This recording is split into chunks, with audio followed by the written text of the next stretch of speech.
Om Namo Bhagavate Vasudevaya. Bhagavad Gita as it is, chapter 15, the Yoga of the Supreme Person, text number 20.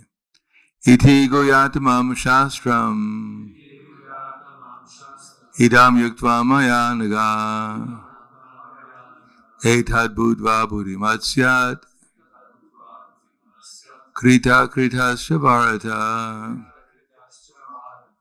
Iti goyatamam shastram idam yuktva maya naga etad budva buddhimatsyat krita shavarata.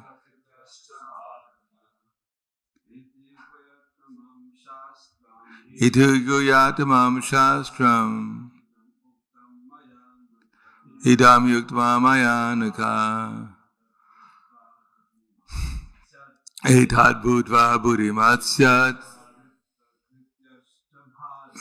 krita shavarata. Iti guyatamam shastram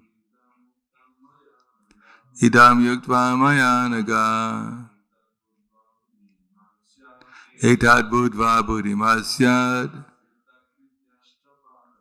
krita shavarata. Okay, Mataji. Iti, thus. Guya tamam, the most confidential. Shastram, revealed scripture. Idam, this. Yuktam, disclosed. Maya, by me. Anaga, O sinless one. Etat, this. Budva, understanding. Buddhiman, intelligent. Syat, one becomes. Krita, the most perfect in his endeavors. Cha, and Bharata, O son of Bharata. Translation and purport by His Divine Grace, A.C. Bhaktivedanta Swami Srila Prabhupada. This is the most confidential part of the Vedic scriptures, O sinless one, and is disclosed now by me. Whoever understands this will become wise, and his endeavors will know perfection. Purport. The Lord clearly explains here that this is the substance of all revealed scriptures, and one should understand this as it is given by the Supreme Personality of Godhead. Thus one will become intelligent and perfect in transcendental knowledge. In other words, by understanding this philosophy of the Supreme Personality of Godhead and engaging in His transcendental service, everyone can become freed from all contaminations of the modes of material nature. Devotional service is the process of spiritual understanding. Whatever devotional service exists, material contamination cannot coexist. Devotional service to the Lord and the Lord Himself are one and the same because they are spiritual. Devotional service takes place within the internal energy of the Supreme Lord. The Lord is said to be the sun, and ignorance is called darkness. Where the sun is present, there is no question of darkness. Therefore, wherever devotional service is present, under the proper guidance of a bona fide spiritual master, there is no question of ignorance. Everyone must take to this consciousness of Krishna and engage in devotional service to become intelligent and purified. Unless one comes to the position of understanding Krishna and engages in devotional service, however intelligent he may be, in the estimation of some common man, he is not perfectly intelligent. The word anaga, by which Arjuna is addressed, is significant. Anaga, O sinless one, means that unless one is free from all sinful reactions, it is very difficult to understand Krishna. One has to become free from all contamination, all sinful activities, then he can understand. But devotional service is so pure and potent that once one is engaged in devotional service, he automatically comes to the stage of sinlessness. While one is performing devotional service in the association of pure devotees in full Krishna consciousness, there are certain things which require to be vanquished altogether. The most important thing is that one has to surmount his weakness of the heart. The first fall down is caused by the desire to lord it over material nature. Thus one gives up the transcendental loving service of the Supreme Lord. The second weakness of the heart is that one increases the propensity to lord it over material nature. He becomes attached to matter and the possession of matter. The problems of material existence are due to this weakness of heart. In this chapter, the first 5 verses describe the process of freeing oneself from these weaknesses of heart, and the rest of the chapter, from 6th verse through the end, discusses Purushottama Yoga. Namo Vishnu Padaya Krishna Prasthaya Bhutale Srimate Bhaktivedanta Swami Namane Namaste Saraswatunde Ve Gauravani Pracharane Nirbhishesha Srinivadi Paskatyade Satarne. Iti Goyatamam Shastram Idam Yuksva Mayanaga Etam Budva Buddhimasyat Krita Kritaschavarata.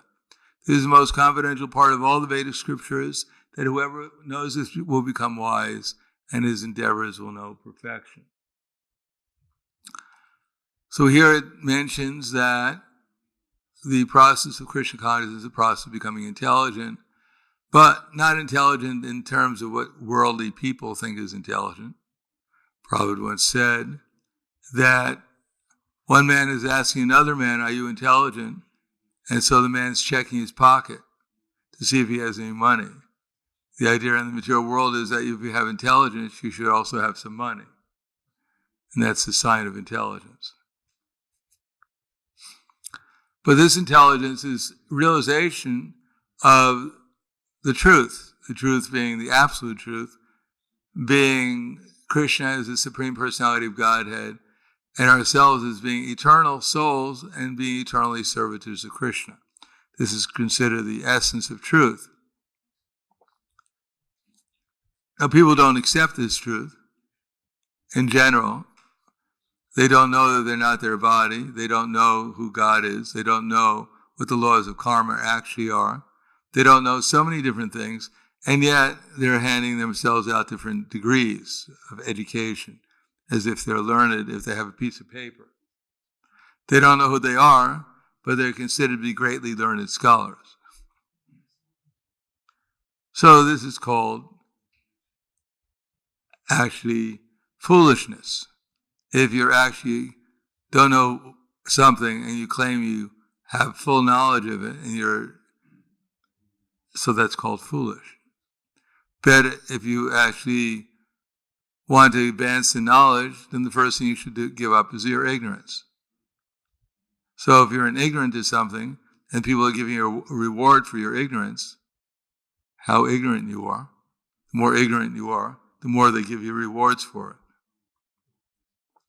In other words, technology and manipulation of the material nature is not real ultimate knowledge according to the Vedic conception, because it doesn't help one solve the problems of life. For instance, birth, death, old age, and disease. It doesn't help one, stop one from transmigrating from one body to another. So if I'm a learned professor in this lifetime, and I have my Nobel Prize for something, and in my next lifetime I'm going to become a dog, then what was the value of my so-called Nobel Prize? Can I take it with me? And when I get into a house, I tell the master, actually, you have a very special dog in your house. You can't conceive of who I was in my last lifetime. No, actually, for all that knowledge, if you wind up as a dog, then what is the value of that knowledge? It's actually, and if someone else is simple and pious, God conscious, and they go back to the spiritual world, who actually is doing better? Unfortunately, in modern society, people don't know what real intelligence is because their intelligence has been taken away by illusion. Because they're in Kali Yuga, there is no dharma, there's no understanding of religiosity. What to speak of even beginning of religiosity, which is austerity, mercy, truthfulness, and cleanliness. People are getting rewarded for becoming more or less devising means to increase illicit sex, intoxication, gambling, and meat eating. Completely against the religious principles, they're getting rewarded for it. And because they don't know what religious principles are, they don't know where this world came from, how it's being controlled, what our destination is according to our karma and our activities. They don't know what the ultimate destination of life is. Therefore, all their economic development for sense gratification is actually simply deepening their entanglement in material existence. They don't know that the Vaishyas are supposed to protect the cows. Instead of that, they're just exploiting the cows. They don't know that the Kshatriyas are supposed to protect the people. Instead, one gets into the post of a so-called Kshatriya, a government official, and he just makes plans to steal from the people.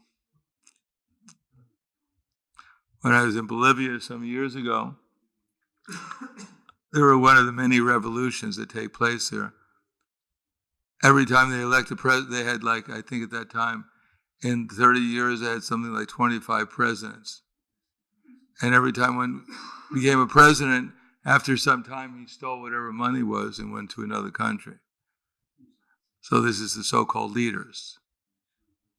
The people who are supposed to, they say one thing, and then they do the opposite. Or you vote for one party, you have a choice in some countries. You either vote for A party or B party. Both A party and B party are both being controlled by someone else, by the same person. And the only reason why they have a choice is that people have this idea that they're actually making the decision. You flip the coin, it's either heads or tails, but on both sides of the coin is heads.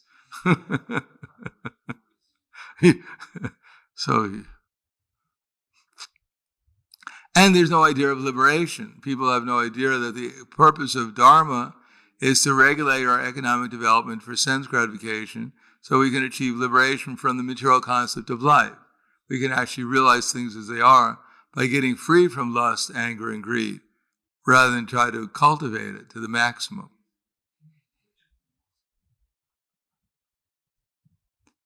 Just like they invented the internet and these iPhones. And what do people do on them? They're simply eating, sleeping, mating, defending, with a heavy emphasis, as long as the food goes on, with defending and mating. There's no reason to be afraid. There's no problem. And yet they're spending all day long on computer killing demons in a dungeon. And thinking they're accomplishing something because you're a better demon killer in the dungeon than anyone else.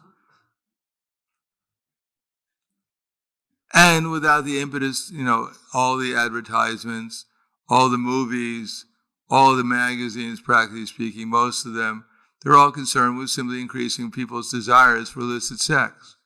Without that as an impetus, people won't do anything. So this is called civilization by some, and it's called other things by other people.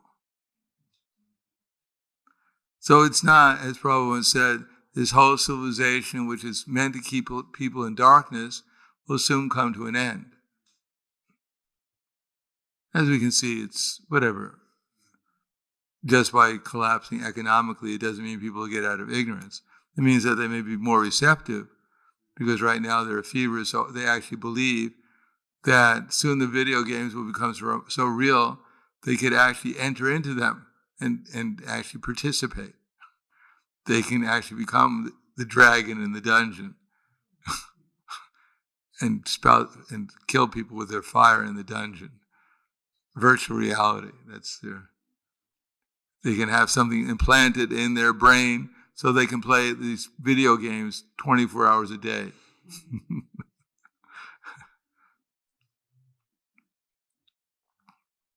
And it all seemed more real than what they think is real now. Then they think this is perfection. I always wanted to be a prince, but I can't be everyone can't be a prince here. But in the future, if you buy your video game, everyone can be a prince in a fairy tale. That's what people are hoping for. It's called virtual reality, as if this is not enough virtual reality for them. They need another one.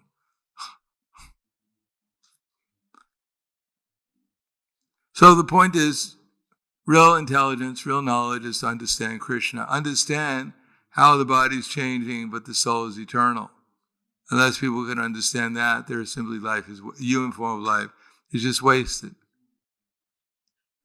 And to help them, there's one ashram, but that doesn't exist nowadays. People are not being regulated by varna and ashram. Therefore, the only hope is the chanting of the holy names. That they can get some intelligence to understand what they're here for in the human form of life. They can get the intelligence even to understand that they're not their body. And develop even an interest in that. If you tell people you invented a pill and you take it, you can live for 20 days longer, people will line up to buy it. And if you tell them we have a method you can live forever, people aren't interested.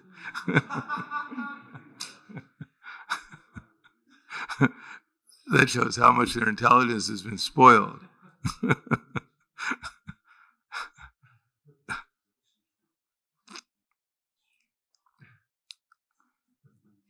They don't want to hear these things. They can't hear that they can't surpass time.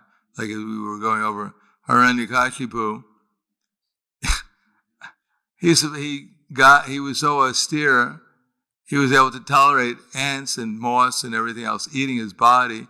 He was so intelligent, he had so much intelligence how the material world works, he could live inside his bones. And yet he couldn't figure out, Brahma, I asked him first of all, make me eternal, and Brahma said, well, I'm not eternal. How can I make you eternal? And he said, well, I can't do that, give me all these benedictions. So Brahma said, no problem, give you all these. He didn't think, well, even a 5-year-old child may be able to figure it out. Why didn't Brahma give himself all these benedictions so he could become eternal? What value is all these benedictions to me? Obviously they're not going to make me eternal because they don't make Brahma eternal. Anyhow, these things are too simple for people to figure out. Under the spell of illusion, you can believe anything. You can have faith in anything, everything except for Krishna.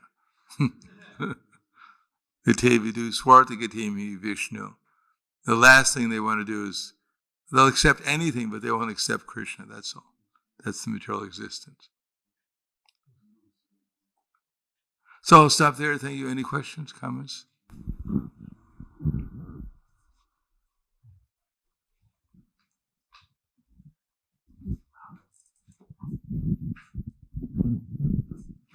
Hare Krishna. In the purport, Prabhupada mentioned about the weakness of the heart, and because of that, we are not sinless, and we want to load it over the material nature. And I'm wondering how to counteract this weakness of the heart. Is just a strong determination and decision, or is anything? What is the process? The first weakness of the heart is the desire to load it over the material nature. I believe that's what it said.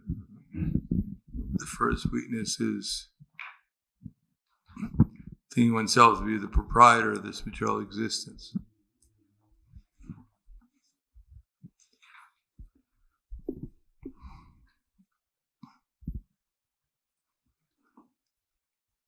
The most important thing is first fall down is caused by the desire to load over the material nature. So unless we can accept that everything here belongs to Krishna, then we're simply going to get into trouble whatever we're doing. Material nature is not, she doesn't take a break off on the weekend. I've been working so hard, keeping these conditioned souls entangled 5 days a week. I need a break on the weekend. On the weekend they can exploit the material nature and will pretend it belongs to them. No, everything belongs to Krishna all the time. So unless we realize that, then it's being caused by the weakness of the heart. And Maya will simply, cover us. She has two things, the covering potency and the impulsive potency. She causes us to, it's the impulse. So we're covered and we're being impelled by material nature. So these are our weaknesses of heart. So unless we're willing to accept that everything belongs to Krishna and then try to utilize things in His service, and even while we're doing things, utilize these things in service, we should also remember that these things belong to Krishna. They don't belong to us. Not that, thanks a lot, Krishna, this is for giving me this in your service, now I can do with it whatever I like. I'll do my I'll perform my service. I'll do what I like, and at the end, I'll offer you some result from it. Just to be kind to you. No, we have to understand that while we're doing it, we should do it according to what, if it all belongs to Krishna, we should do it according to the authority that Krishna has given us to do it, to utilize it with. So then our weakness of heart will go away. Otherwise, it won't go away. Even we claim at the beginning we're doing it for Krishna, but then we do whatever we want to do in unconsciousness of Krishna. Krishna is not so full, nor is illusory energy, who gave us that conception in the first place. And then this next weakness of the heart is desire to lord it over the material nature. So that follows. In other words, everything up here is for grabs. God is somewhere, but we can't find Him. He doesn't reveal Himself, so who knows where He is. And then we just, utilize things according to the way we want it to, which ultimately comes down to that we want to control material nature. We don't recognize Krishna as a proprietor, and then we try to do things according to the result, to get some result that we want. So that's the other one. That's when it gets worse. And that's one gives up the transcendental loving service of Krishna. So ultimately, we come here, we forget that Krishna is a proprietor, and then we do things outside of Krishna's instructions, and then whatever intelligence we have, we lose it. We simply become more and more animalistic. We give up whatever tendency we have towards loving service to Krishna. Therefore, the great personalities come like Lord Jesus Christ and Lord Muhammad, and they take people up where they're at and try to get them engaged in somehow or another in Krishna's service, in spite of the fact that they generally can't accept that Krishna is God, Krishna as He really is, nor do they follow very strictly the principle of serving Krishna, but still they do something, and therefore they gradually make advancement that way. Gradually their hearts will become purified.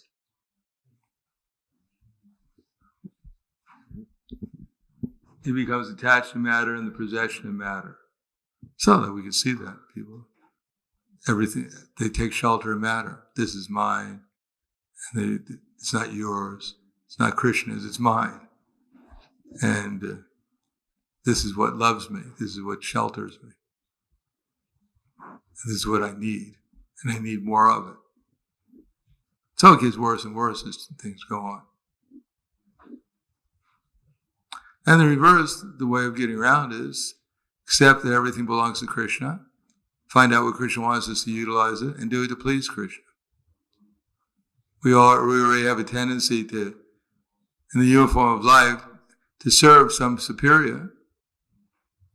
So we should find out who actually is the superior and try to please him. We're already trying to do that. So we find out Krishna is the supreme, he's the superior, and we follow his directions. Then the result is that gradually Krishna will purify us, and then we'll become free from these different stages of weakness of heart.